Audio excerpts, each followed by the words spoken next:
சென்னை மதுரவாயல் அருகே BMW சொகுசு car மோதியதில் ராபிடோ ஓட்டுநர் 100 மீட்டர் தூரத்திற்கு தூக்கி வீசப்பட்டு உயிரிழந்த சோக சம்பவத்தின் பின்னணியை அலசுகிறது இந்த செய்தி தொகுப்பு.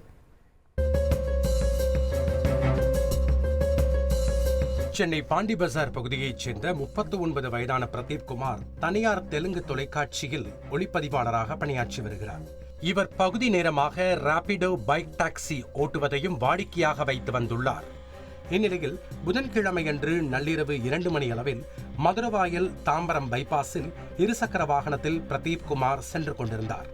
அப்போது அவ்வழியே அதிவேகமாக வந்த BMW சொகுசு கார் பிரதீப் குமார் சென்று கொண்டிருந்த இருசக்கர வாகனத்தின் மீது மோதியது.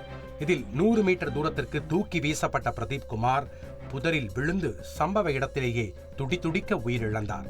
இந்த விபத்தால் BMW காரின் சென்சார் துண்டிக்கப்பட்டதால் 1 கிலோமீட்டர் தூரம் சென்றதும் கார் தானாக நின்ற நிலையில் காரை நிறுத்திவிட்டு கார் ஓட்டுநர் அங்கிருந்து தப்பி ஓடியுள்ளார். இச்சம்பவம் குறித்து தகவல் அறிந்து வந்த போலீசார் 1 மணி நேர தேடுதலுக்கு பின்னர் பிரதீப் குமாரின் சடலத்தை மீட்டனர். மேலும் இதுகுறித்து வழக்கு பதிவு செய்துள்ள போலீசார் மேற்கொண்ட விசாரணையில் விபத்தை ஏற்படுத்திய கார் வேலப்பன்சாவடியில் உள்ள தனியார் நிறுவனத்திற்கு சொந்தமானது எனவும் காரை ஓட்டுநர் முரளி என்பவர் ஓட்டி வந்ததும் தெரிய வந்துள்ளது. முதற்கட்ட விசாரணையில் விமான நிலையத்தில் வாடிக்கையாளரை இறக்கிவிட்டு வரும்போது அதிவேகமாக சென்று விபத்து ஏற்படுத்தியது தெரிய வந்துள்ளது. மேலும் விபத்து ஏற்படுத்திவிட்டு தலைமறைவான ஓட்டுநரை போலீசார் தீவிரமாக தேடி வருகின்றனர். தந்தி டிவி செய்திகளுக்காக செய்தியாளர் சுரேந்தர். செய்திகளை உடனுக்குடன் தெரிந்து கொள்ள உடனே சப்ஸ்கிரைப் பண்ணுங்க.